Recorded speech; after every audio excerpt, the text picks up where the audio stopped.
비교라고 하는 거가 머릿속에 들어오는 강도가 갈수록 세지는 것 같아요. 제가 최근에 봤던 되게 와닿았던 설명 중에 하나가 우리가 가만히 있다가 떠오르는 생각을 전혀 통제를 못한대요. 어디에서 그러면 만들어져서 뿅 하고 올라오냐라고 하면 우리가 많이 본 거, 우리가 많이 곁에 둔 거, 이런 것들이 응축되어 있다 뿅 하고 올라오는 건데, 근데 문제는 뭐다? 우리가 SNS를 너무 많이 하는 거야. 보고 싶은 것만 보느냐? 안 그렇죠. 알고리즘 추천 계속 뜨잖아요. 근데 거기에 얼마나 비교 심리를 자극하는 광고가 많냐고요. 얘는 또 왜 이렇게 가난했다가 부자가 됐다 그러는 거야. 얘는 또 왜 직장에서 갑자기 퇴사를 하고 뭐 자유인이 됐다 그러는 거야. 걔가 내 무의식 속으로 들어가 버린 거야. 입력이 된 거예요. 나 분명히 신경 안 쓴 것 같은데 왜 길 가다가 문득 내 운동이 이렇게 작게 느껴지지? 그런 식의 사고가 우리가 이렇게 촉발되는 거가요. 자극이 너무 많다 보니까 자유하지가 못한 거예요. 극복을 했었던 이야기들을 여러분께 4가지를 풍부하게 들려드려 볼 테니까 적용 한번 해보시면 좋을 것 같아요. 자, 첫 번째부터 갈게요. 비교라고 하는 자극이 들어오는 거를 불쾌해하지 않기로 했어요. 비교하면 불행하다 그랬는데 비교는 지옥이라 그랬어. 이러면요 너무 슬퍼. 어떻게 못할 거잖아. 그럼 차라리 비교가 들어오네? 얘를 좀 반겨볼까? 이렇게 생각을 바꿀 수 있으면 그 불청객하고 놀 수 있거든요. 그래서 저는 이 불청객을 어떻게 생각하기로 했냐면, 오케이, 너 내가 초청은 안 했는데 놀아줄 수 있어. 어떻게 놀아주기로 생각을 했냐면요, 아무거나 우리가 마음속에 받아들이지 않더라고요.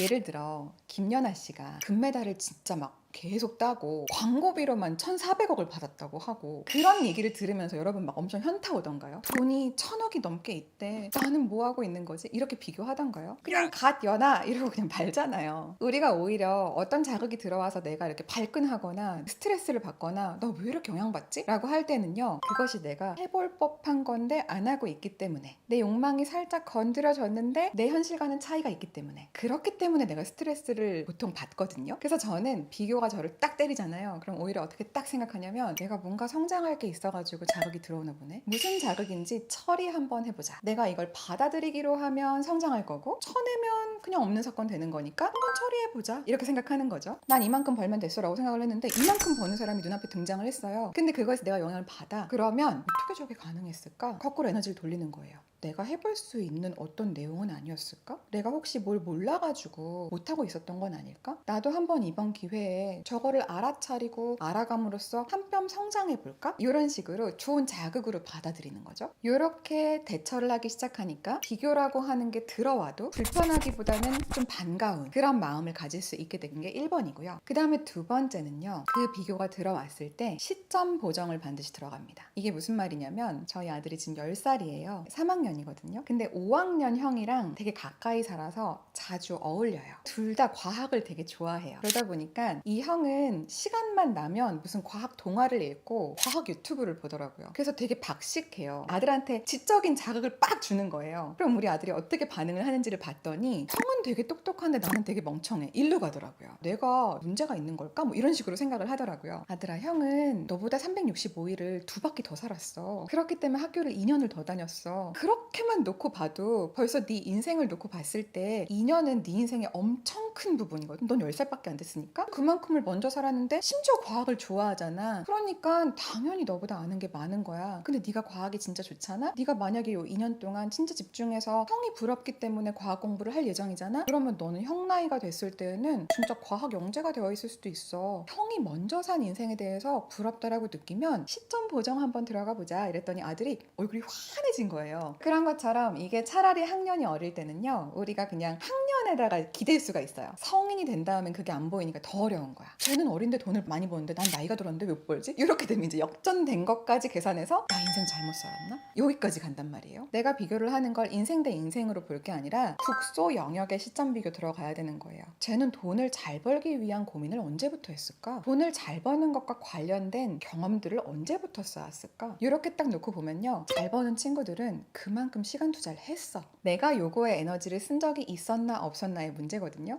내가 이 주제에 대해서는 시간을 썼다라고 보기 어렵겠다, 또는 요만큼이 만렙이라고 하면 나 좀 객관적으로 놓고 봤을 때 요 앞 단계인 것 같다. 그러면 이제 비교가 안 슬퍼져요. 왜? 너무 공평하잖아. 저 사람은 이만큼을 가 있으니까 경과가 있는 거고, 난 이제 시작하려고 하는 거니까 경과가 없는 거고. 공평한 거 아니에요?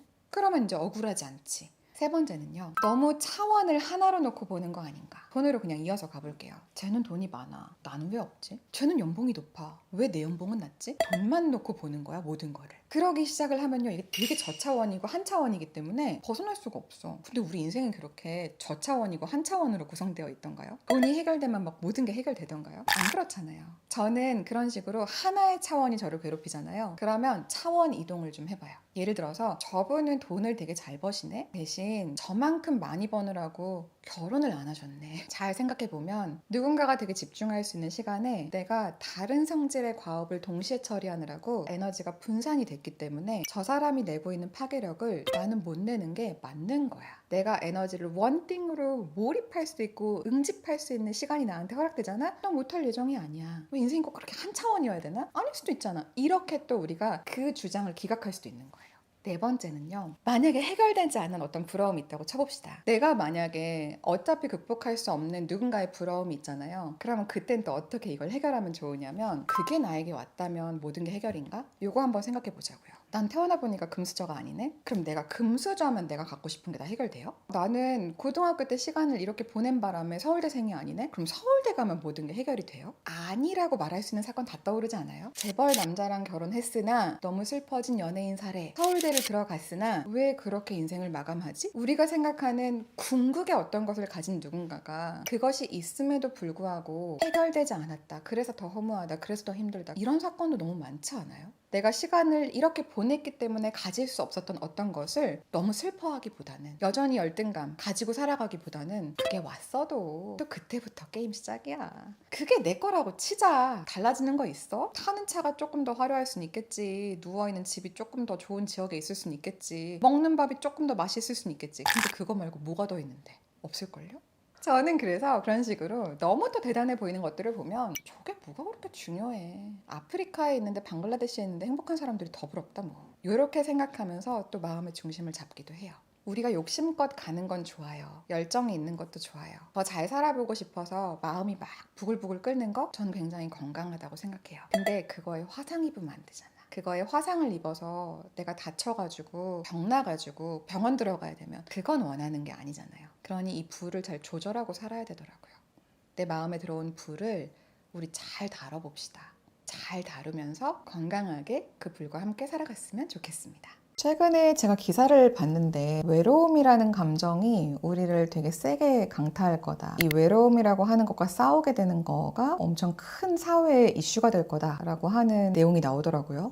문득 외로운 감정을 느끼는 거. 이거가 참 고통스러울 때가 많다. 이런 이야기를 좀 나누다가 영상을 켰거든요. 여러분은 어떠세요? 문득 한 번씩 외롭다라고 느낄 때가 좀 많이 있으신 편인가요? 저도 가만히 생각을 해봤어요. 어떨 때 외롭나 생각을 해보면 주말에 그냥 툭 전화 걸어가지고 밥 먹자 이렇게 얘기를 하고 싶은데 이 친구한테는 이래서 전화하면 안 될 것 같고 저 친구한테는 저래서 전화하면 안 될 것 같고 이런저런 이유로 내가 여기도 저기도 전화를 못 하겠다 라고 느끼면 외롭다 이렇게 느끼게 되는 거 저는 그게 좀 떠오르더라고요. 그리고 또 하나 든 생각은 친구가 진짜 많다 적다의 문제도 아닌 것 같아요. 무슨 말이냐면 저한테 외로움을 호소하는 친구들이 있거든요. 근데 그런 친구들을 가만히 이렇게 보고 있으면 친구가 없냐? 그게 약간 별개의 사건이더라고요. 친구가 많아 내가 봤을 때는 그 친구를 좋아하는 친구들도 많이 보이고 그 친구랑 시간을 보내고 싶어하는 사람들이 제 눈에는 막 보이는데 그 친구 입장에서는 그들이 안 보이는 건지 아니면 그들은 같이 시간을 보내고 싶은 대상이 아닌 건지 어떤 해석 때문인지 모르겠는데 어쨌든 물리적으로 친구들이 있고 없고에 관계없이 이제 외로움을 호소를 하는 건 거죠. 누군가가 함께 할 수 있는 거다 없는 거다 이런 걸 떠나서 그냥 외로운 감정이라고 하는 거를 느끼는 건 자연스러운 일이 아닌가 이런 생각이 좀 들었고 외로움에 대한 통계 연구 결과 막 이런 걸 찾아봤더니 되게 와닿는 걸 좀 찾았는데 일시적인 건 정상이다. 외로움이라는 것을 일시적으로도 느끼지 않는다면 오히려 그게 비정상이다. 그런데 이 외로움을 우리가 좀 주의해야 된다, 신경 써야 된다라고 하는 건 언제부터냐면 지속될 때. 이게 빈도가 너무 잦거나 아니면 외롭다고 느끼는 감정이 끊임없이 굉장히 긴 시간 동안 나를 괴롭힌다라고 느낄 때 이때는 대처가 필요한 건 거죠. 아마도 이 영상을 켜신 분들은 그냥 한번 드러나 볼까 이렇게 들으신 분들도 있겠지만 나 진짜 요즘 지독하게 외롭다고 느끼고 있었어요 하시는 분들도 계셨을 수 있잖아요. 그러면 어떻게 하면 우리가 이렇게 지독하게 외롭다고 느끼는 감정과 맞서 싸울 수 있는가 이거를 대응할 수 있는가에 대한 이야기까지 한번 가보도록 할게요. 저한테 좀 효과가 있었던 방법이기 방법이기도 하고 제가 공부를 한 방법이기도 해요. 우선 저는 어떻게 생각하냐면 외로움이 누군가 정의하기를 통각이다, 아픈 거다 이렇게 표현하더라고요. 외로움이라는 것이 감정의 영역이 아니라 통증의 영역이 아닐까.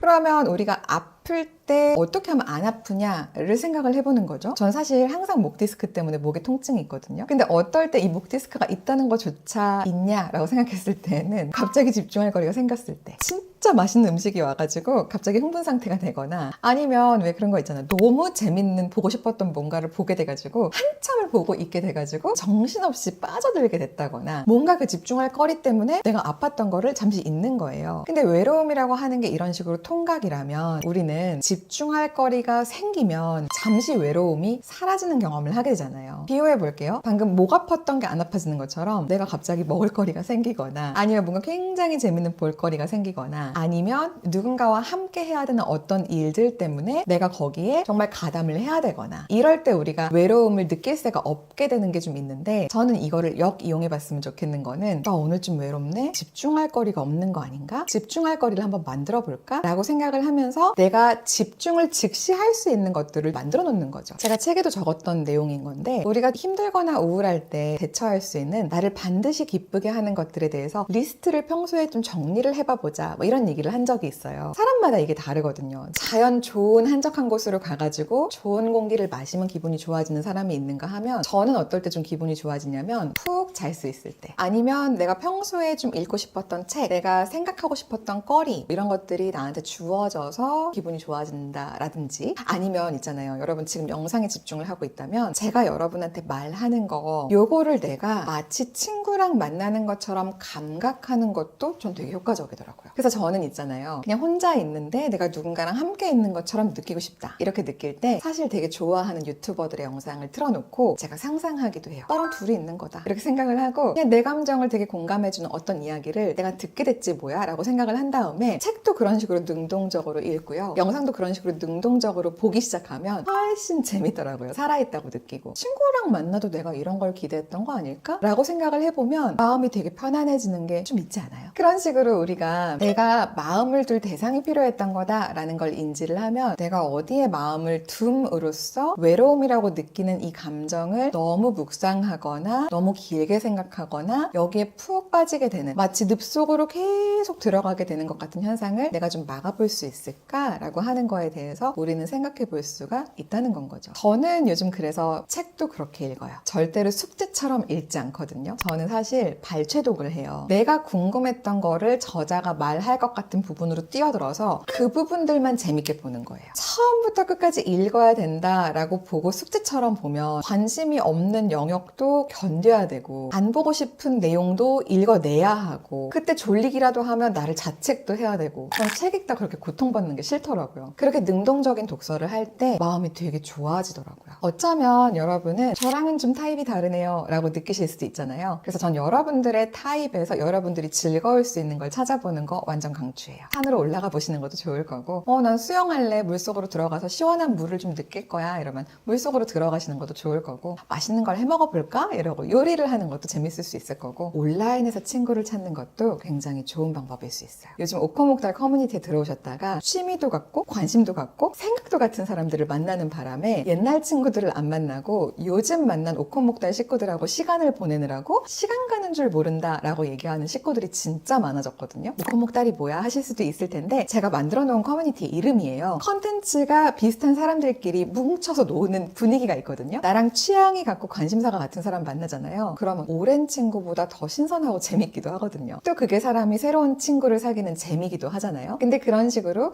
우리가 취향과 관심사를 컨텐츠로 표현하는 그런 커뮤니티 속에 함께 있는 모습들도 여러분 있다 보니까, 혹시 좀 외롭다면은 저도 거기 있고요. 그리고 진짜 따뜻하고 친절한 친구들이 거기 진짜 많이 있으니까 들어오셔서 외로움을 느낄 새가 없는 따뜻함을 경험해 보시는 것도 완전 강추입니다. 볼 친구가 없다고 느낄 때 외로울 필요가 없는 이유, 이렇게 제목을 지었잖아요. 외로움을 안 느끼게 해드리겠다는 영상은 아닌 거예요. 우리 일시적으로 외로움은 사람이니까 느낀다고 하는 건 정상이라고 하잖아요. 때가 되면 배고프겠지 라고 하는 걸 제가 해결해 드릴 수는 없는 거잖아요. 우린 똑같이 사람이니까. 그런데 길어지긴 어떻게 해보자. 오늘 말씀드린 것들을 한번 해보시면 어떨까요? 너무 내가 늪에 빠지지 않도록 좀 끊어줘야 되겠다. 근데 좋은 방법은 뭐다? 집중할 거리를 찾아보는 거다. 여러분을 진짜 기분 좋게 하는 것들의 리스트를 한번 만들어 보실래요? 그리고 그 중에 한 가지만 댓글로 적어 보세요. 전 여러분들이 어떨 때 즐거운지를 보는 게 너무 또 즐거울 것 같거든요. 그리고 책 있잖아요. 책 좋아하시는 분들은 광고 아니고요. 제 책이 진짜 힐링이 많이 돼요. 진짜 후기만 보셔도 왜 이렇게 힘을 받지? 따뜻한 사람이 쓴 책이어서 그런가? 왜 내 마음이 이렇게 따뜻해지지? 이런 후기가요. 벌써 진짜 몇백 개가 쌓였거든요. 그래서 제가 진짜 작정하고 여러분 마음을 위로하고 격려하겠다고 1년 동안 고심하면서 쓴 책이니까 진짜 누군가가 나한테 말 걸어주는 것 같은 책을 한번 읽어보고 싶다. 이렇게 느끼신다면 제 책으로 만나는 것도 너무 좋을 것 같아요. 그리고 은하님 방송으로 만났으면 좋겠어요 하시는 분들은 라방으로도 들어오세요. 제가 또 많이 격려해드리고 여러분 많이 공감해드리고 마음속에 힘 불어넣어드리겠습니다.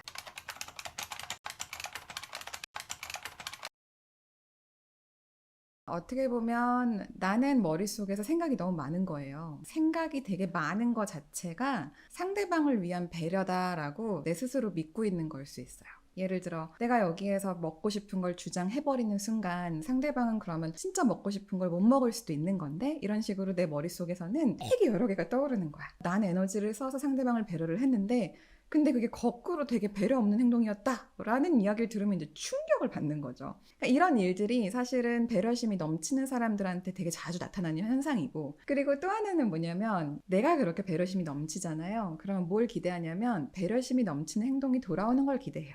배려심이 넘치고 말을 조심하는 사람들은 상대방도 나한테 배려심 넘치게 말을 조심해줬으면 좋겠어. 그래야 우리가 서로 사랑하는 거잖아. 이게 또 성립이 되거든요. 그러다 보니까 나는 매번 배려심 넘치게 뭔가를 고민을 한 끝에 조금 시간이 걸리더라도 천천히 답을 했었는데, 근데 상대방들은 너무나도 그런 배려가 없이 어디서 만날까? 그러면 우리 집 앞으로 와. 뭐 먹고 싶어? 나 오늘 짜장면. 그냥 나한테 딱딱딱딱 정해서 야 너는 이렇게 해야 돼 라고 하면은 나는 항상 배려해주고 얘는 왜 이렇게 하고 싶은 걸 그냥 얘기를 하지? 이런 모먼트가 오면 또 그게 너무 상처를 받을 수 있는 순간이 되기도 하거든요. 저는 이 고민에서는 어떤 부분들이 좀 풀려나가면 속이 시원할 것 같냐면, 내가 머릿속에서 굉장히 많은 시나리오를 세워야만 상대방을 배려하는 거다라고 하는 그 믿음만 살짝 갈아 끼워보세요.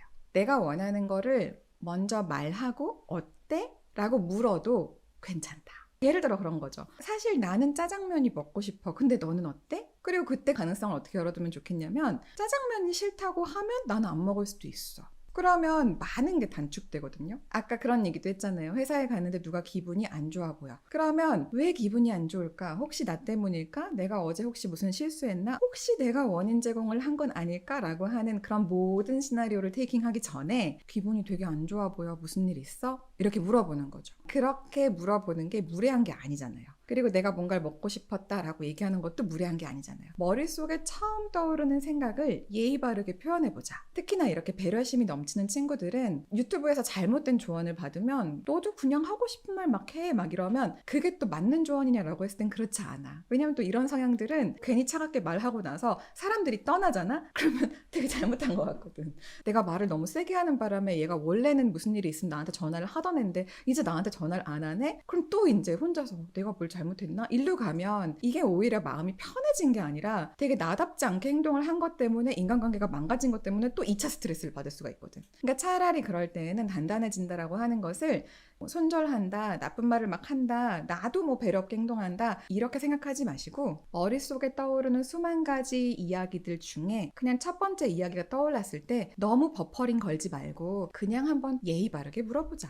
요것만 실천을 해보셔도 내가 좀 단단해진 것 같은데? 이렇게 느낄 거예요. 그리고 이렇게 배려심이 넘치는 사람들은요, 거절할 때 팁 하나 알려드릴게요. 내가 그때는 안 돼. 근데 어떨 땐 될 예정이야. 요거를 여러분들이 마음속에 좀 세워두면 좋아요. 예를 들어 그런 거예요. 블로그를 운영을 하는데 블로그 노출이 잘 돼. 상위 노출도 잘 되고 누군가한테 홍보 수단도 되고 마케팅도 되게 되는 어떤 효과가 있다 보니까 자꾸 상대방이 부탁을 하는 거야. 너 저번에 그거 포스팅 해줘서 내가 효과를 좀 많이 봤다? 요번에 내가 좀 바뀐 게 있는데 포스팅 또 해줘. 뭐 이렇게 부탁을 해. 나 바쁜 거는 고려도 안 해주고 자꾸 나 불러내서 일 시키는 건가? 라고 하면서 상처를 받을 수가 있어요. 내가 이걸 왜 공감하냐면 내 블로거 초기가 그랬거든요. 상위 노출은 되게 잘 되는데 나는 나는 시간이 없는데 상대방들은 이게 어려운 줄 모르고 자꾸 부탁을 한단 말이에요. 그러면 이럴 때는 못해. 아니 시간 없는데? 나 돈 줄 거야? 이렇게 말할 성격 어차피 아니잖아. 그러면 어떻게 해야 되냐면 요번 주엔 제가 좀 시간이 안 돼요 라고 얘기를 하는 거예요. 그럼 아마 상대방들이 그럼 다음 주엔 돼요? 라고 물어볼 수 있어. 근데 머릿속에서 만약에 다음 주에도 안 될 예정이잖아. 그러면 사실 다음 주도 좀 쉽진 않은데요? 라고 하고 그냥 내가 느끼는 어려움을 그냥 공유를 하세요. 이번 주는 이래서 안 되고 다음 주는 이래서 안 되고 그 다음 주는 이래서 안 된다 라고 하는 거를 3번만 안 된다는 이유를 말만 해도요. 상대방들이 그냥 부탁하진 않아요. 아, 너한테 되게 어려운 일인데 내가 부탁을 하는 거구나. 근데 네가 어떻게든 나한테 해주려고 노력을 하는 거구나. 내가 이렇게 부담을 주는 일이었는 줄 알았으면은 그렇게 막 부탁하진 않았을 것 같아. 이러면서 예의가 바른 사람들은 물러나기도 하고요. 나 근데 이번 주엔 시간이 안 되는데 라고 팩트를 딱 얘기를 했을 때 만약에 상대방들이 야, 너 뭐 되냐? 왜 이번 주에 내가 해달라는데 안 해주냐? 이러면 나쁜 사람이지. 그걸 안 들어주는 나에 대해서 막 실망감을 표현한다? 글쎄요, 난 싸우진 않더라도 마음속에서 나도 조금씩 그 사람에 대한 무례함에 대한 생각들을 하기 시작할 것 같아요. 그리고 그 무례함에 대한 온도가 너무 올라가면 그러면 많이 올라갔을 땐 얘기를 해야 되겠죠.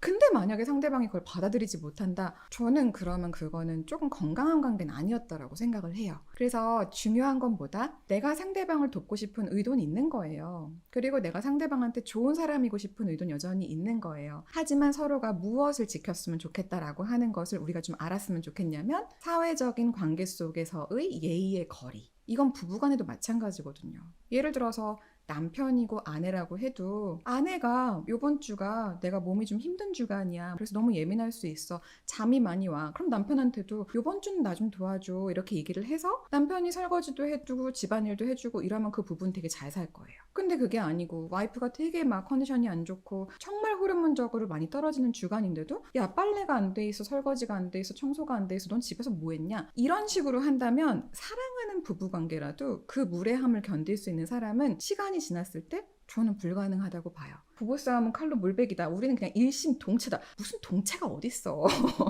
동체 이런 거 없어요. 그냥 사람은 각기 자기가 존중받아야 되는 영역이라는 게 있는 거야. 근데 그 내가 존중받아야 되는 영역이라고 하는 것을 내가 좀 정의를 할 필요가 있고 그게 정의가 됐다면 그것에 대해서 예의 바르게 표현할 줄 아는 스킬이 올라가는 거라고 좀 이해를 했으면 좋겠고 단단해진다라고 하는 것은 다른 게 아니라 거절을 하는 기술이 올라간다. 그리고 뭔가 서로 갈등이 있을 때 그것을 잘 풀어가는 그 능력이 올라간다. 커뮤니케이션을 통해서 우리가 서로 원하는 것이 다를 때 그것을 조율해가는 것을 갈수록 잘한다. 이런 게 인간관계 스킬이 늘어나는 거고 이걸 다른 말로 하면 지혜로워지는 거다. 이렇게 생각을 하고 그 부분에 대해서 욕심을 내면서 더 단단해지는 그런 성장을 하셨으면 좋겠습니다.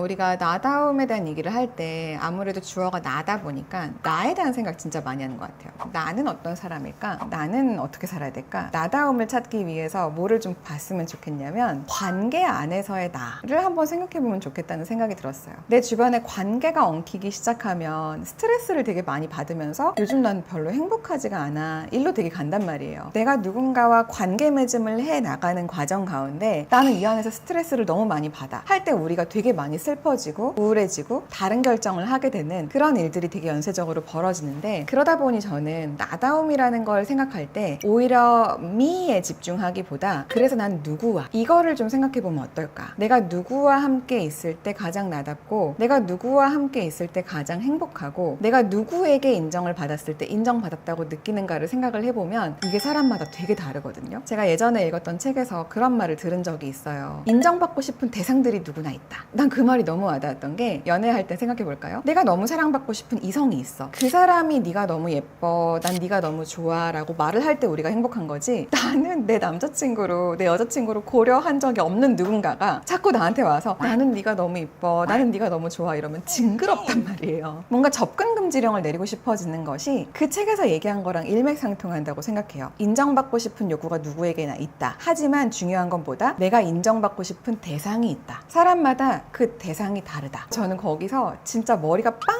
하고 열리는 느낌이었어요. 근데 그러고 나니까 든 생각이, 내가 누구와 함께 있을 때 스스로가 나답다고 느끼지? 이거를 좀 떠올리게 되더라고요. 저는 진짜 별로 이렇게 쉬는 걸 안 좋아하고 잠도 잘 안 자요. 그냥 시간만 허락됐다면 뭘 더 하고 싶어 하고, 하고잡이라 그러죠. 왜 이렇게 가만히를 못 있어? 이게 제 성격이란 말이에요. 그런데 그렇게 살아가는 누군가들한테 인정을 받을 때 전 되게 행복해요. 아, 너도 되게 열심히 살지. 너도 되게 열심히 살지. 우리 진짜 열심히 사는 거 중심 코어에 있잖아. 근데 니네가 나를 봤을 때 멋있다고 해? 고맙다. 이렇게 가요. 그런데 그게 아니고, 일 열심히 하는 것들은 다 바보들이야. 저건 멍청해서 열심히 일하는 거야. 이렇게 얘기하는 사람들이 또 있잖아요. 그런 무리가 있어요. 근데 그런 무리가 예를 들어 저를 인정하지 않는다, 또는 저를 되게 욕한다. 저는 그럴 때 조금 초연해지는 것이, 너무 삶을 생각하는 방식이나 태도가 다른 사람들이다 보니 당연히 내가 인정이 안 되겠지. 그리고 내가 멋있어 보이지 않겠지. 그래, 그건 인정하고 들어가자. 이렇게 생각을 하니까 나다움을 되게 지킬 수가 있더라고요. 중요한 건 뭐라고 생각하냐면, 내가 내 주변의 관계를 어떻게 만들어가고 있는가. 생각보다 많은 경우에 나다움을 지키고 싶어 하면서도 나를 가스라이팅하거나 나를 무시하거나 나를 비하하는 사람들을 곁에 둔 채로 가는 사람들 많이 봤어요. 예를 들어 그런 거죠. 되게 자주 만나는 내 이성 친구인데, 매일같이 통화하는 사람인데, 대화만 시작했다 그러면 생각해봐, 너 욕하는 사람들 꽤 많았지. 솔직히 이렇게 공격하면 자유로울 사람이 있을까요? 잘 생각해봐, 너 싫어했던 사람이 있었지. 없었던 사람이 누가 있겠어요? 너 시작했다 그만둔 일 있었지.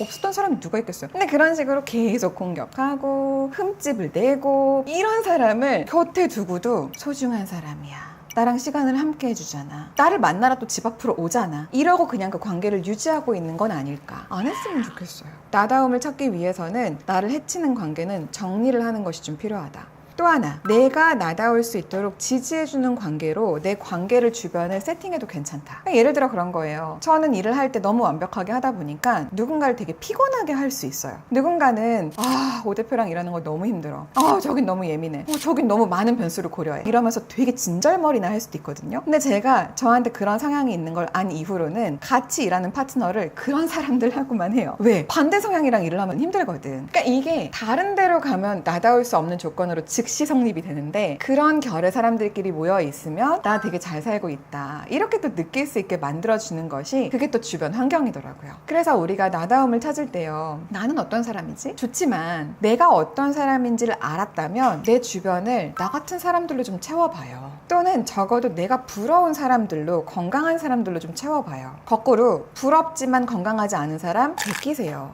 부럽지도 않고 건강하다고 생각하지도 않아, 제끼세요. 만나지 마세요. 거기에서 가스라이팅 당하고, 거기에서 욕먹고, 자존감 낮아지고, 잘못 살고 있는 것 같고, 그래서 잠이 안 오고 스트레스 받고, 그렇게 안 갔으면 좋겠어요. 그게 나답지 않은 거예요. 그러니까 글로 가지 말고, 야, 너는 그렇게 열심히 사니까 진짜 멋있다, 어떻게 그렇게 독해? 어떻게 이렇게 최선을 다해? 이런 걸 칭찬해주는 사람들하고 같이 하세요. 그때 은하님, 저는 은하님이랑 정반대인데 어떡하죠? 그러면 정반대랑 노세요. 내가 휘둘리지 않는 거 너무 중요하다, 나답게 정말 내가 빛나도록 그렇게 내 환경을 만들어가면서 주체적으로 나아가려면, 내가 인정받고 싶은 사람들은 누구인 걸까? 내가 도와주고 싶은 사람들은 누구인 걸까? 위아래 한번 다 생각해 보실 거예요. 넌 나한테 조언도 할 수 있지, 넌 나한테 칭찬도 할 수 있지, 네가 나한테 이래라 저래라 하는 거는 완전 감사합니다지. 이런 윗사람들은 누군지도 한번 생각해 보시고요. 거꾸로 아래도 한번 생각해 보실게요. 나는 누구랑 같이 일을 할 때 내가 도움을 주고, 내가 뭔가 가지고 있는 것들을 나눠주고, 그랬을 때 싫지 않고 좋은 대상들은 아래 또는 옆을 봤을 때는 누구지? 이렇게 생각을 해보면 여러분이 여러분답게 만들어주는 그런 조건의 사람들이 되게 많이 떠오를 거고, 내가 그런 사람들과 함께 시간을 보내고 있나? 이것도 한번 생각해 보셨으면 좋겠어요.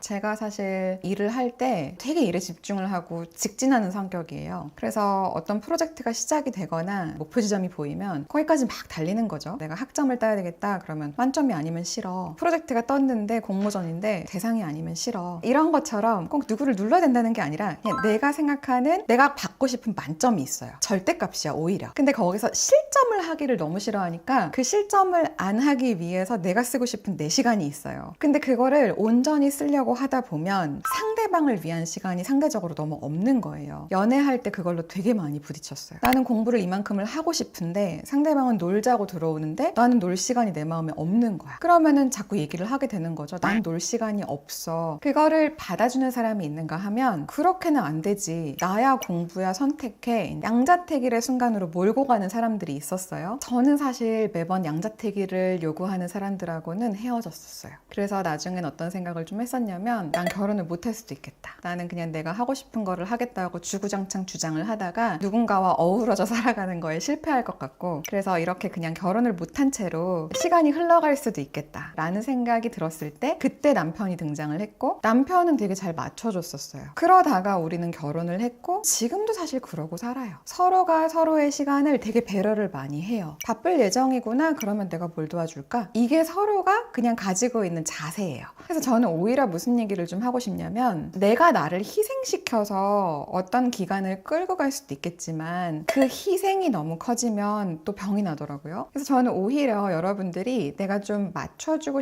하는 능선 같은 사람인지, 아니면 나는 굉장히 산봉우리가 되고 싶은 사람인지 나의 성향을 좀 생각해 봤으면 좋겠다는 생각이 들어요. 왜냐하면 산이라고 하는 것은 봉우리도 있고 능선도 있을 때 되게 예쁘거든요. 그래서 부부관계라고 하는 것이 어떨 때 좀 조화로운가를 봤더니, 누군가가 봉우리를 하기로 했으면 누군가가 능선을 하기로 하자. 근데 이게 서로가 맞아 들어갈 때 사이좋게 살아가더라고요. 제가 최근에 어떤 부부를 만났는데 그 부부가 남자가 엄청 봉우리이신 분이었고요, 여자분이 엄청 능선이신 분이셨어요. 그런데 남자분이 너무 봉우리로 치고 나가주시니까 그 집은 능선에 해당되는 여성분께서 남편을 그냥 잘 내조만 해드리면은 너무 잘 살아가는 모습으로 살고 있는 거예요. 그래서 저는 그 모습이 되게 멋져 보였어요. 왜냐면은 저희 부부는 어떻게 보면 남편이 저한테 굉장히 잘 맞추기 때문에 제가 좀 치고 나가줘야 되는 면들이 우리 가정엔 오히려 거꾸로 좀 있는 편이에요. 다시 그 부부 얘기로 좀 돌아가면, 그렇게 한결같이 남편분이 하시는 사업을 서포트하시고 한결같이 아이들을 잘 돌봐주시고 집안에서 음식도 해주시고 지도해주시고 하는 모습들이 저랑은 되게 다른 모습이어서 너무 존경스럽고 멋지다고 이렇게 얘기를 했더니, 제가 멋져 보여요? 이렇게 물어보시더라고요. 그래서 되게 멋져 보인다고. 왜냐면은 나는 사실 그거 하라 그러면은 되게 다른 성질의 성격을 가지고 있다 보니 누군가가 그렇게 봉우리로 치고 나갈 수 있게 도와주는 역할을 할 수 있다는 것 자체가 너무 멋져 보이고, 그렇기 때문에 그 누구 아빠가 그렇게 능력 발휘를 할 수 있는 거라는 생각이 들고, 거꾸로 말하면 우리 남편도 어쩌면 더 능력이 많았을 수도 있는데 내가 그걸 못 해주고 있어서 혹시 우리 남편의 능력 발휘를 못하고 있는 건 아닐까 하는 미안한 마음이 들 때가 있다, 이렇게 얘기를 했더니 이분이 그날 되게 감동하시는 거예요. 내가 그렇게 중요한 능선 역할을 하고 있는지 몰랐는데 그렇게 보니까 갑자기 내 인생이 너무 가치 있게 느껴져요, 이렇게 얘기를 하는데 진짜 그럴 수 있거든요. 우리가 뭘 생각해 봤으면 좋겠냐면은, 짝꿍을 이뤄서 살아간다 라고 했을 때 한때는 능선 역할을 해주고 한때는 좀 치고 나가주고, 근데 우리가 이 팀 플레이를 잘 할 수 있는 대화가 가능한 상대방들인가, 요거를 연애할 때 좀 볼 필요는 있는 것 같아요. 근데 어쩌면 누군가는 그런 거를 티키타카를 해보는 것 자체가 사실은 내 마음에 지금 여유가 없어요. 그래서 나는 연애를 못 하겠다고요. 그래서 나는 사람을 못 만나겠다고요. 왜 그런 거 있잖아요.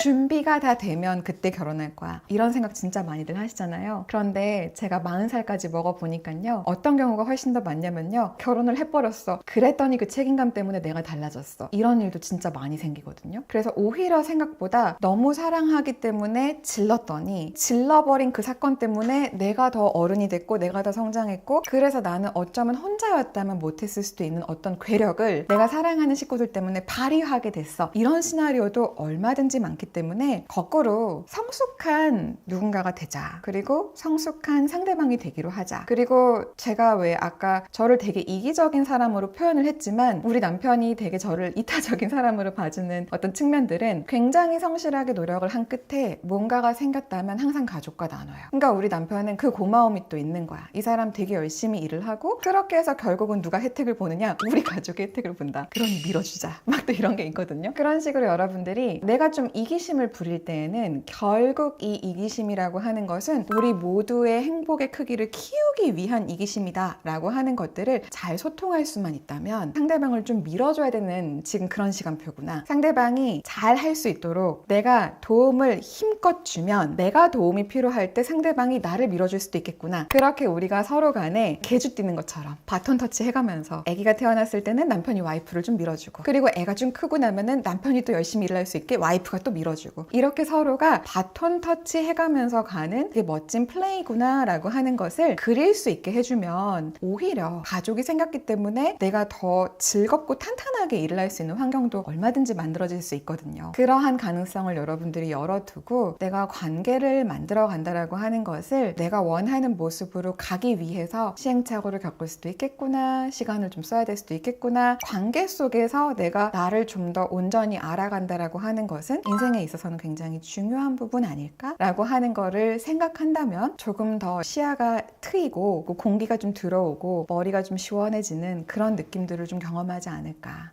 그런 이야기들을 나눠보고 싶었습니다. 오랜만에 친구들을 만나면 근황을 막 서로 얘기를 하다가 내가 요즘에 뭔가 새로운 걸 되게 시작해서 집중을 하고 있는데 이러고 막 얘기를 했더니 주변에서 약간 초친다 그래야 되나요?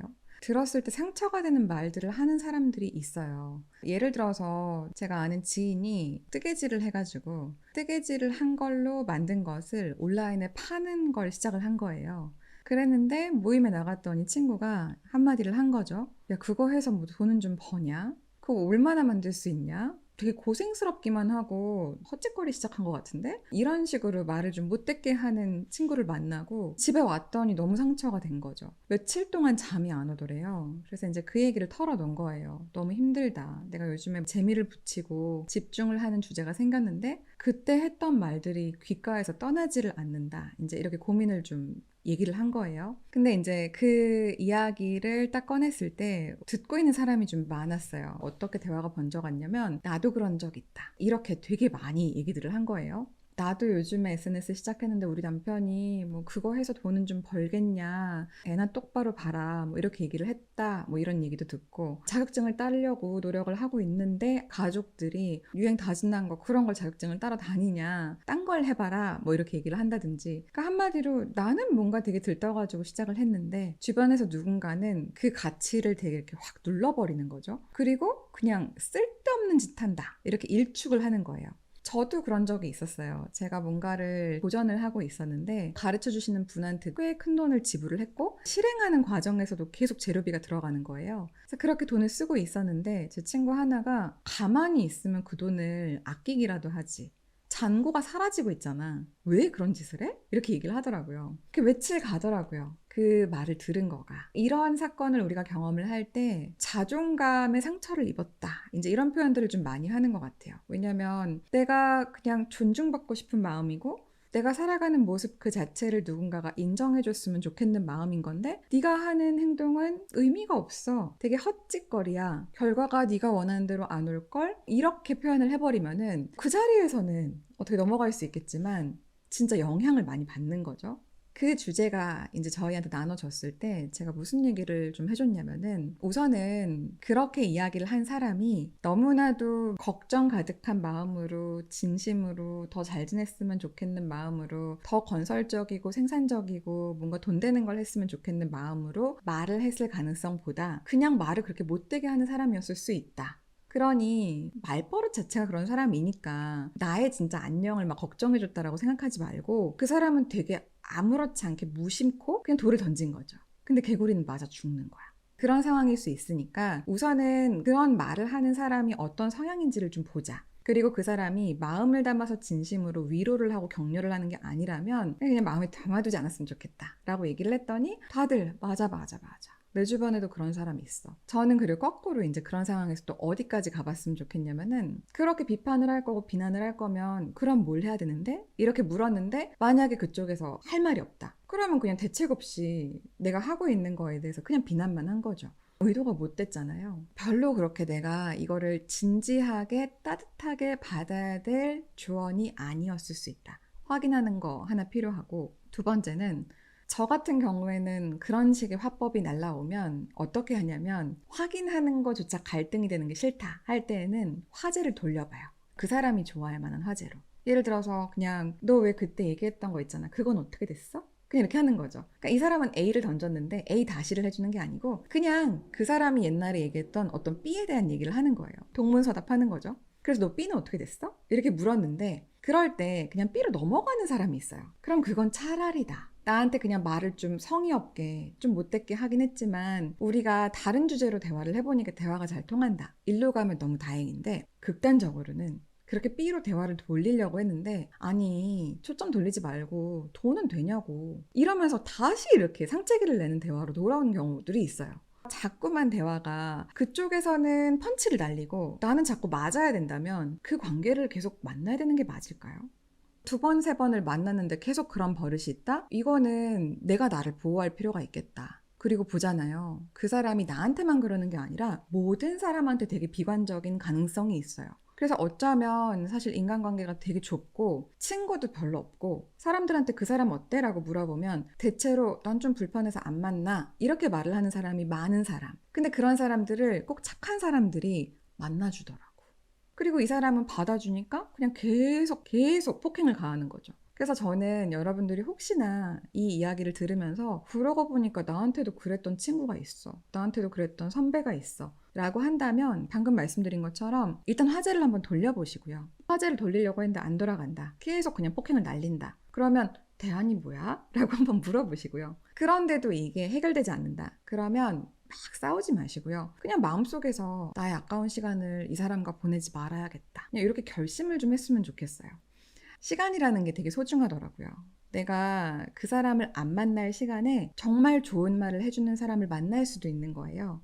예를 들어서 똑같은 소재를 두고 뜨개질을 해서 뭔가를 만들다가 대박이 나면 그거 수량을 감당하는 거가 조금 어려울 수도 있는데 그때는 어떻게 할 거야? 뭐 이런 식으로 되게 건설적인 대화들을 오히려 끌고 가줄 수 있는 사람도 있을 수 있는 거고 그 일 진짜 잘하는 사람 있는데 소개해 줄까? 너 요즘에 그게 관심사면 이 사람 만나면 되게 즐겁겠다 이러면서 좋은 사람 연결해 주는 사람도 있을 수 있는 거고 저는 그런 식으로 누군가의 이야기를 들으면 어떻게 하면 내가 도움을 줄 수 있을까? 어떻게 하면 더 기분 좋게 해줄 수 있을까? 이렇게 대화를 가져가는 사람도 참 많이 봤거든요. 여러분의 삶을 되게 존중받고 싶다, 인정받고 싶다, 사랑받고 싶다 라고 생각하신다면 그것을 존중해주고 사랑해줄 수 있는 공통의 관심사가 있는 사람과 그 주제로 이야기를 나눴으면 좋겠어요. 자존감을 좀 잘 지키고 싶다. 그런데 내가 자존감의 상처가 자꾸 관계 가운데 오는 것 같다. 누군가가 말을 그냥 툭 던진 거에서 헤어나오지 못하고 며칠을 아파한 경험이 있다 라고 생각하시는 분들은 꼭 오늘 말씀드린 걸 생각해 보시고 실행해 보시고 그리고 스스로를 좀 보호해 보셨으면 좋겠어요.